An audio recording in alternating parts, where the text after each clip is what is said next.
Okay, so last time हामीले के गरेको थियो भन्दाखेरि मार्केट एफिसिएन्सीको कन्सेप्ट कुरा गऱ्यौँ, मार्केट एफिसिएन्सीको कुरा गऱ्यौँ होइन। त्यसपछि मार्केट एफिसिएन्सी मेजर गर्नको लागि चाहिँ हामीले कन्ज्युमर सरप्लस, प्रोड्युसर सरप्लसको थ्रुबाट चाहिँ हामी गर्न सक्छौँ भनेर। सो कन्ज्युमर सरप्लस भनेको के हो, प्रोड्युसर सरप्लस भनेको के हो भन्ने कुरा हामीले हेऱ्यौँ र हामीले कन्ज्युमर सरप्लस र प्रोड्युसर सरप्लसको मेजरमेन्ट चाहिँ कसरी गर्न सक्छौँ भन्ने कुरा चाहिँ हामीले कुरा गऱ्यौँ। सो अब आज चाहिँ हामी के कुरा गर्छौँ भन्दाखेरि जब मार्केटमा जब इन्टरभेन्सन हुन्छ त्यसले गर्दाखेरि चाहिँ मार्केट एफिसिएन्सी चाहिँ कसरी डिटोरेट हुन्छ त, मार्केट एफिसिएन्सी चाहिँ कसरी घट्छ त भन्ने कुरा हामी हेर्छौँ। के फ्याक्टरले गर्दा, कस्तो किसिमको इन्टरभेन्सनले गर्दाखेरि चाहिँ मार्केट एफिसिएन्सी चाहिँ डिक्लाइन हुन्छ भन्ने कुराहरू चाहिँ हामी आज हेर्छौँ र त्यसको चाहिँ न्युमेरिकलले हामी त्यसको ट्रिटमेन्ट गर्छौँ। सो एकचोटि यहाँ व्हाइट बोर्डमा हेर्ने होइन, सबैलाई व्हाइट बोर्ड भिजिबलै छ होला।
यो पार्टलाई हामी के भन्छौँ,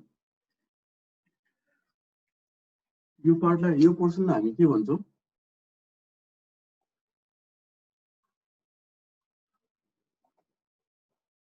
यो एरो पोर्सनलाई हामी के भन्छौँ भनौँ त।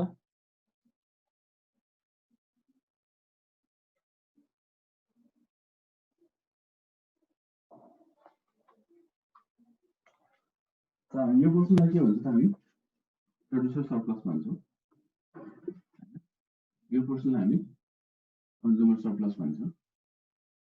यो हामीले कसरी हुन्छ भने अस्ति कुरा गरिसक्यौँ होइन। डिमान्ड कर्भ, प्राइस र वाइ एक्सिस यसले बाउन्ड गरेको एरिया भनेको हामीलाई कन्ज्युमर सरप्लस भयो। त्यसै गरेर सप्लाई कर्भ, प्राइस र वाइ एक्सिसले बाउन्ड गरेको एरिया भनेको प्रोड्युसर सरप्लस भयो। प्रोड्युसर सरप्लस, कन्ज्युमर सरप्लस चाहिँ हामी कसरी क्यालकुलेसन गर्छौँ भन्ने कुरा पनि हामीले हेरिसक्यौँ। आज चाहिँ हामी फर्स्टमा हामी के कुरा गर्छौँ भन्दाखेरि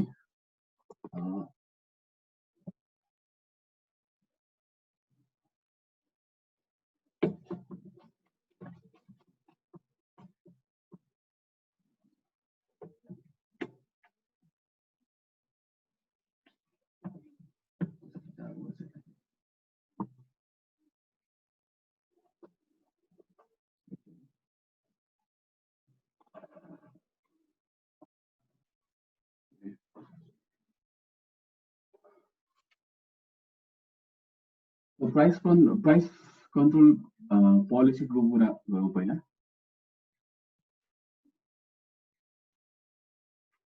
अस्ति मैले कहाँसम्म सकाएको थिएँ, यो प्राइस कन्ट्रोल पोलिसी त मैले सुरु गरेको छैन होला होइन।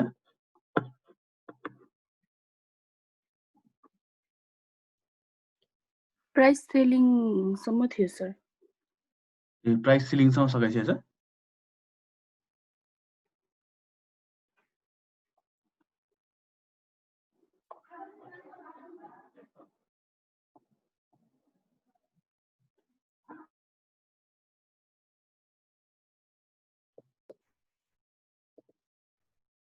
यसो अस्ति प्राइस सिलिङसम्म सकाइसकेँ त्यसमा मैले प्राइस सिलिङ गरिसकेँ मैले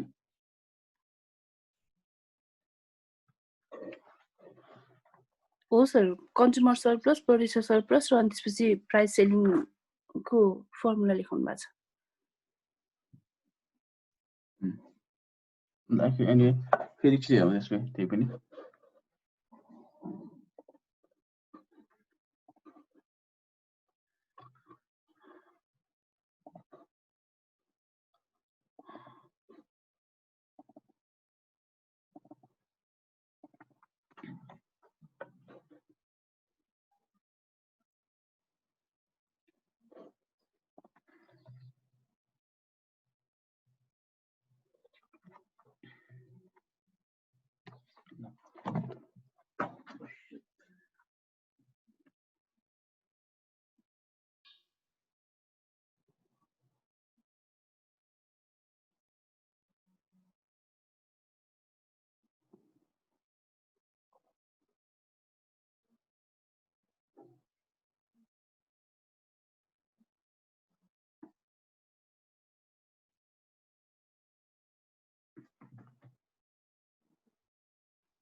So price control policy मा हाम्रो बेसिकली के हुन्छ त भन्दाखेरि गभर्नमेन्टले के गर्न सक्छ प्राइस सिलिङ लगाउन सक्छ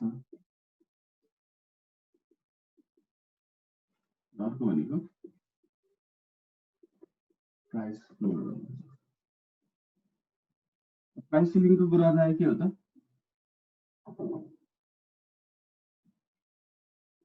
So maximum price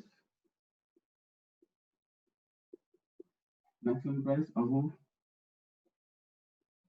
which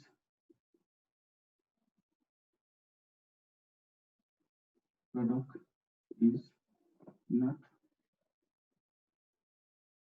allowed to sell. भने प्राइस फ्लोर भनेको के हो minimum price below which product is not allowed to sell. So गभर्नमेन्टले चाहिँ के गर्न सक्छ प्राइस कन्ट्रोल पोलिसी ल्याउँदाखेरि चाहिँ एउटा प्राइस सिलिङ लगाउन सक्छ एउटा प्राइस फ्लोर लगाउन सक्छ प्राइस सिलिङमा के हुन्छ भन्दाखेरि सर्टेन प्राइस तोक्छ त्यो प्राइस भन्दा माथि चाहिँ बेच्न पाउँदैन है तिमीहरूले भनेर लगाइदिन्छ भने प्राइस फ्लोरमा के हुन्छ यो प्राइस भन्दा कममा चाहिँ बेच्न पाउँदैन भनेर चाहिँ लगाइदिन्छ प्राइस सिलिङ र प्राइस फ्लोरको कुरा चाहिँ यो हो प्राइस सिलिङ भनेको म्याक्सिमम प्राइस त्योभन्दा माथि बेच्न पाउँदैन प्राइस फ्लोर भनेको मिनिमम प्राइस त्योभन्दा तल बेच्न पाउँदैन अब यो प्राइस फ्लोर अथवा प्राइस सिलिङले चाहिँ कन्ज्युमर सरप्लस अथवा कन्ज्युमर प्रोड्युसर सरप्लसमा चाहिँ कस्तो इम्प्याक्ट पार्छ त भन्ने कुराहरू हामी हेर्छौँ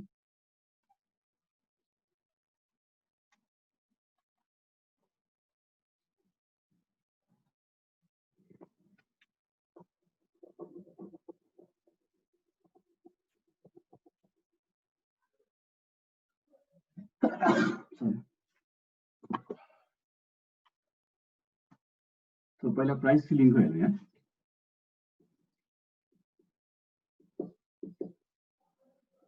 प्राइस सिलिङको इम्प्याक्ट के हुन्छ So initially demand र सप्लाई चाहिँ इन्ट्र्याक्ट गरिरहेछ दोस्रो चाहिँ इक्विलिब्रियम प्राइस र इक्विलिब्रियम क्वान्टिटी चाहिँ डिसाइड भएको छ अब गभर्नमेन्टले चाहिँ प्राइस सिलिङ पोलिसी ल्यायो सो प्राइस सिलिङ पोलिसी ल्याउँदाखेरि चाहिँ के भयो भन्दाखेरि मार्केटमा 82 मा बिक्री भएछ गभर्नमेन्टले के भन्थ्यो त्यति प्राइस हैन यो प्राइस भन्दा माथि बेच्न पाउँदैन प्राइस सिलिङ भयो त्यहाँ So गभर्मेन्टमा के फ्री मार्केटमा अलरेडी कम्पिटिटिभ मार्केटमा अलरेडी प्राइस चाहिँ डिटरमाइन भइरहेको थियो, जसमा चाहिँ क्युबी क्वान्टिटी चाहिँ पर्चेज एन्ड सेल भएको थियो। तर अब गभर्मेन्टले चाहिँ प्राइस सिलिङ लगाइदियो पिसी भनेर। सो इनिसियली 100 रुपिस भएको थियो मार्केटमा, अब गभर्मेन्टले चाहिँ 100 रुपिस होइन 90 रुपिस भन्दा माथि चाहिँ बेच्न पाउँदैन भनेर प्राइस सिलिङ लगाइदियो। सो प्राइस सिलिङ लगाउँदाखेरि त के भयो, प्राइस सिलिङ लगाउँदाखेरि के भयो त यसको इम्प्याक्ट भन्दाखेरि, प्राइस सिलिङ लगाउँदाखेरि यसको इम्प्याक्ट के भयो त भनेर हेर्नु यहाँ। सो प्राइस सिलिङ लगाउँदा 90 रुपिसमा प्राइस सिलिङ लगाउँदाखेरि प्राइस क्याप लगाउँदाखेरि के भयो त भन्दाखेरि सप्लायरले चाहिँ कम सप्लाई गर्ने भयो, किनकि 90 रुपिस भयो। सो सप्लायरले कति सप्लाई गर्यो भनेर हेर्नको लागि यो प्राइसले सप्लाई कर्भमा कहाँनिर टच गरेछ, यो पोइन्टमा। यो पोइन्टमा हामी टच गरौँ। सो सप्लायरले सप्लाई गर्ने क्वान्टिटी चाहिँ यति भयो भने अब प्राइस सस्तो भयो, कन्ज्युमरकोबाट के त डिमान्ड चाहिँ इन्क्रिज हुने भयो। डिमान्ड कर्भमा यहाँनिर टच गर्छ, यो चाहिँ कन्ज्युमर डिमान्ड हुने भयो। सो यहाँ देखिरहेको छौँ सप्लाई कम हुने भयो, डिमान्ड चाहिँ बेसी हुने भयो।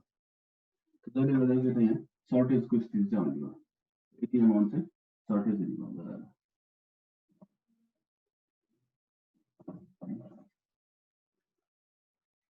सो प्राइस सिलिङले गर्दाखेरि के भयो त मार्केटमा चाहिँ सर्टेजको स्थिति आउने भयो भने के त यहाँ सप्लायरले कम सप्लाई गर्ने भयो, डिमान्ड चाहिँ बेसी हुने भयो। सो बजारमा चाहिँ demand is higher than supply, जसले गर्दाखेरि के भयो त यसमा के भयो त demand is greater than supply, जसले गर्दा सर्टेज भयो त सर्टेज भयो। अब यसको implication consumer surplus, producer surplus, total सरप्लसमा के हुन्छ त हेरौँ। त्यसको लागि पहिला यसरी के गरौँ भन्दाखेरि यो क्वान्टिटीबाट भर्टिकली माथि लाइन जानु, यो पोइन्टमा त्यो गर्नुको रिजन छ यता। सो इभन दो कन्ज्युमरको डिमान्ड चाहिँ क्युडी भए पनि सप्लायरले त क्युएस मात्र सप्लाई गर्छ। कन्ज्युमरको डिमान्ड क्युडी भए पनि सप्लायरले त क्युएस मात्र सप्लाई गर्छ, राइट।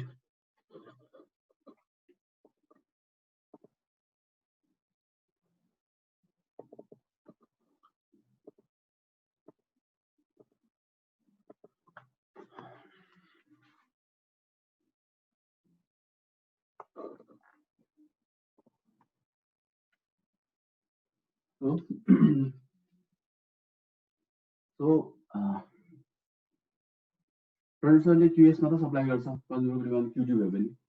सो भन्नुपर्दा क्युएस मात्र सप्लाई गर्ने भएको हुनाले कन्ज्युमरले पनि क्युएस लेभल अफ क्वान्टिटी मात्र पाउँछ बजारमा, किनकि अब जति सप्लाई गरेछ त्योभन्दा बेसी त पाउन सक्दैन कन्ज्युमरले। सो भन्नुपर्दा यसको इम्प्याक्ट के भयो त्यहाँ कन्ज्युमरले पनि यति नै मात्र पाउँछ, डिमान्ड उसको यति भयो भने होइन कन्ज्युमरले पनि क्युएस क्वान्टिटी मात्र पाउने भयो, किन बजारमा छ कि छैन सामान त्यो भयो। सो त्यो देखाउनलाई चाहिँ हामीले यहाँ माथि लाइन गर्छौँ।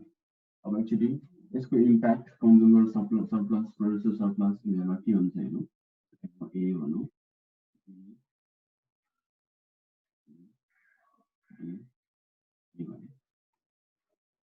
अब यसरी यहाँ हेरौँ। सो इनिसियली हाम्रो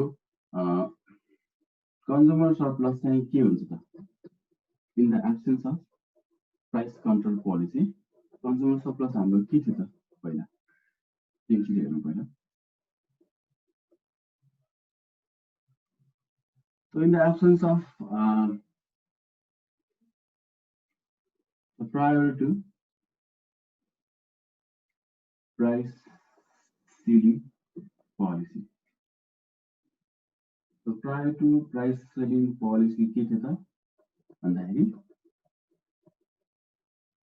हामीले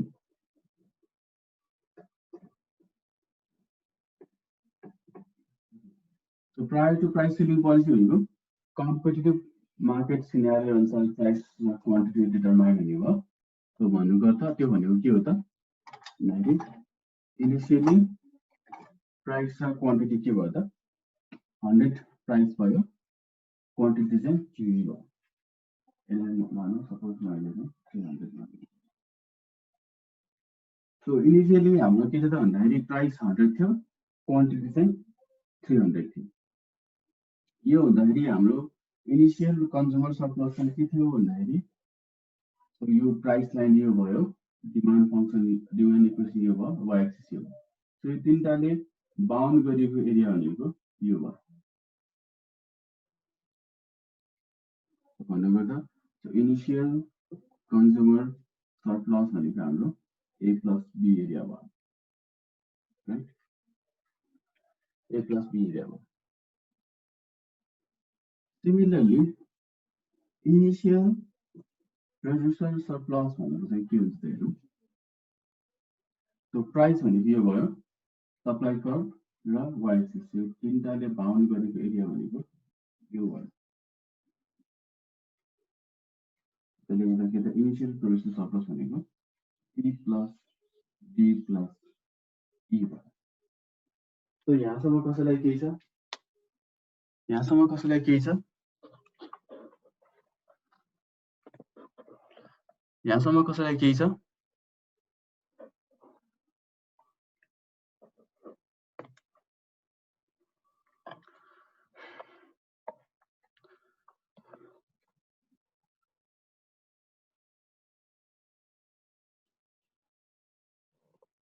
ओके सो त्यसै म फेरि फर्दर गएँ।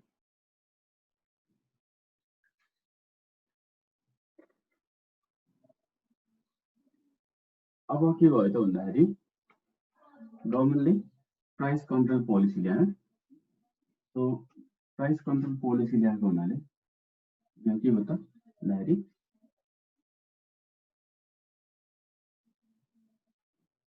After price ceiling policy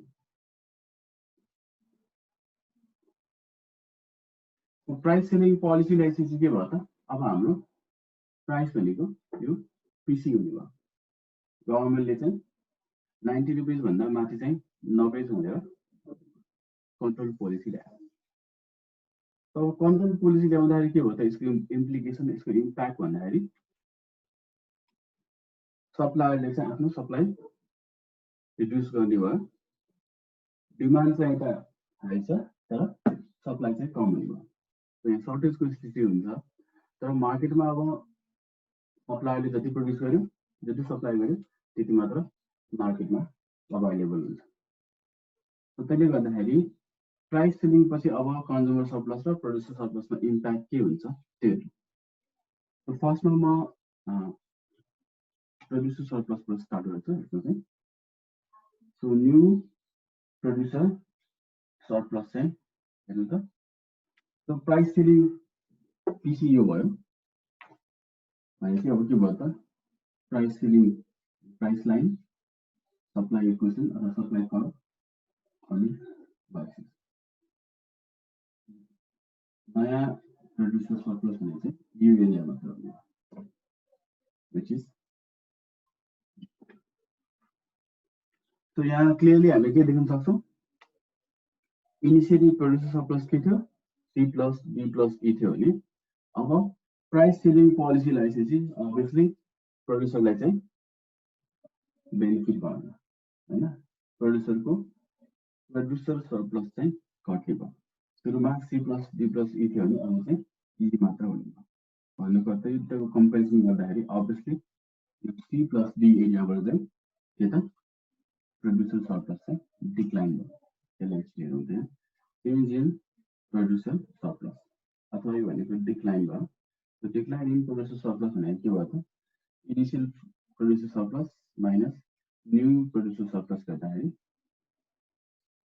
C plus D त्यो डिक्लाइन भएको यसलाई म नेगेटिभ भन्छ के माइनस दिन्छ। त्यो C प्लस D बाट चाहिँ के त प्रोड्युसर सरप्लस चाहिँ डिक्लाइन भएको छ।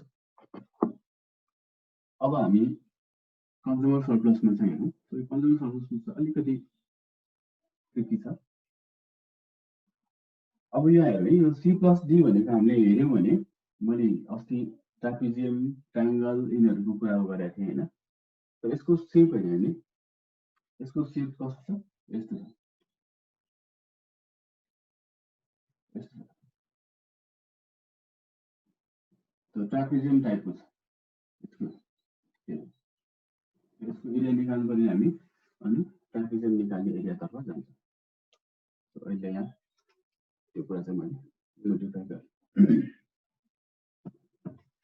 अब हामी यो कन्ज्युमर सरप्लसको कुरा गरौँ। अब के भयो त, प्राइस सेलिङ पिसी लगायो।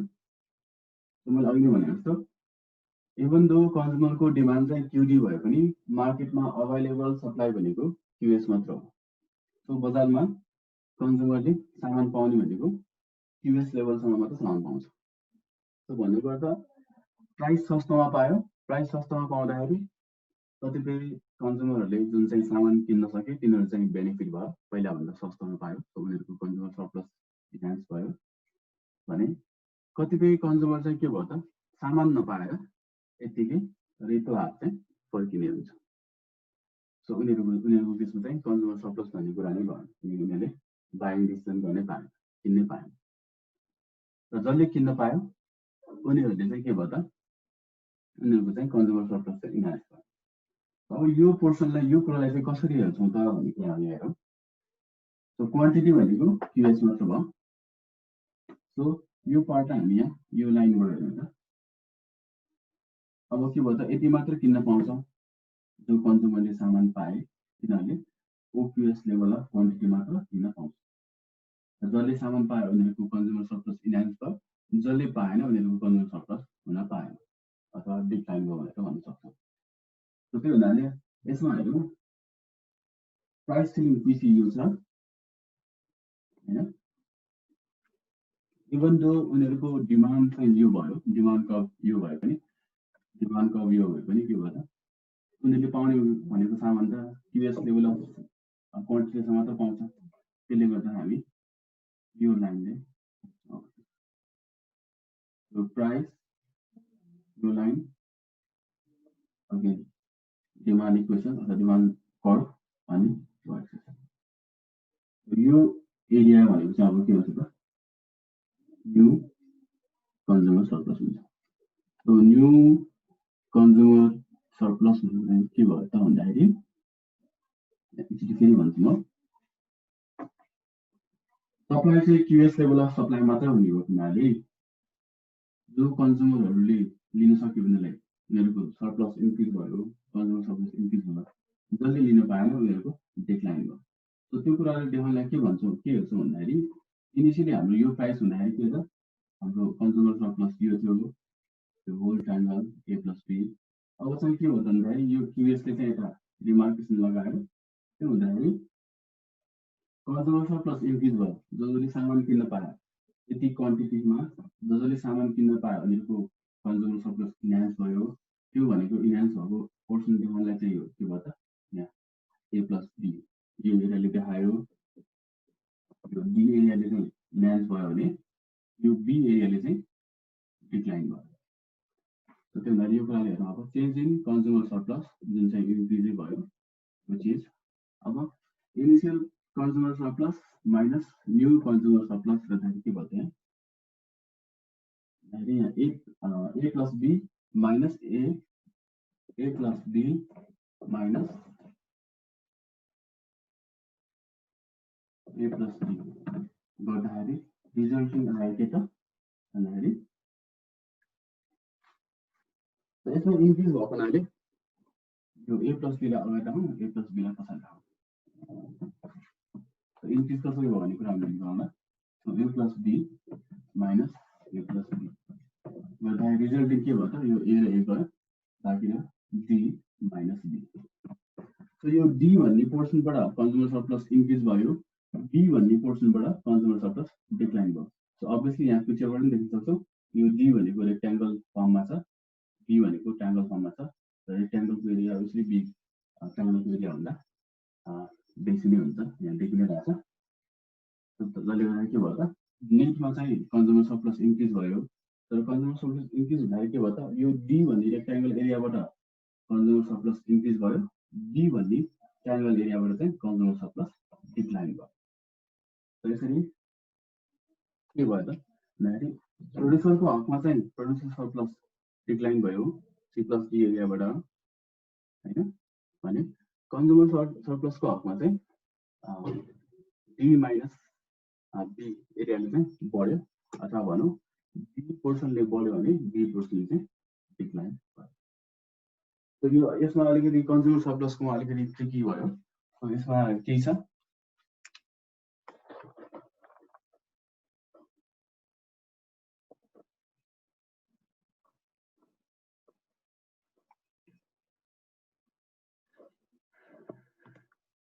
यसमा केही नबुझेको छ? सबैले बुझेको छ भने चाहिँ म अब सोध्न थाल्छु। अब चाहिँ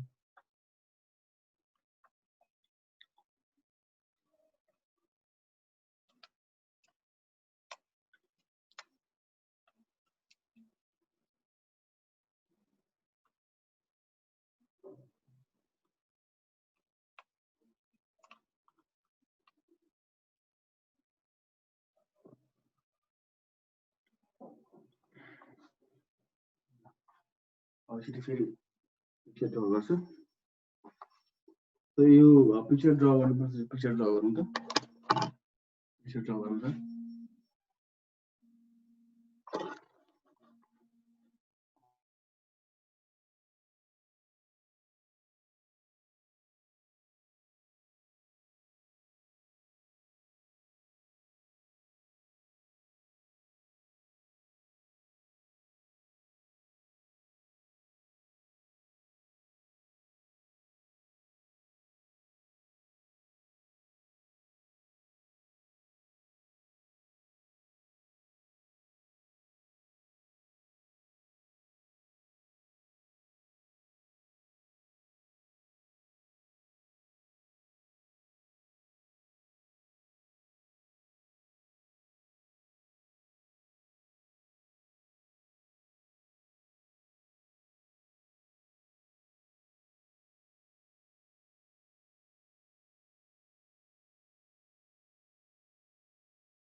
सो अब हामी ल अब एकचोटि कतिको त्यो ग्राफ गरेको छ इन्फर्मेसन हेरौँ। सो यसमा initial consumer surplus, initial producer surplus, new producer surplus, new consumer surplus, change in consumer surplus, change in producer surplus के होला त त्यो हेरौँ यसरी।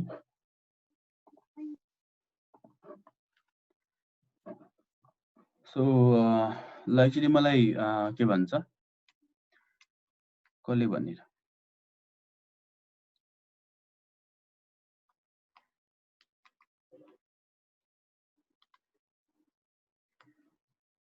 सो आङले भने त इनिशियल कन्ज्युमर सरप्लस भनेको के हो यसमा?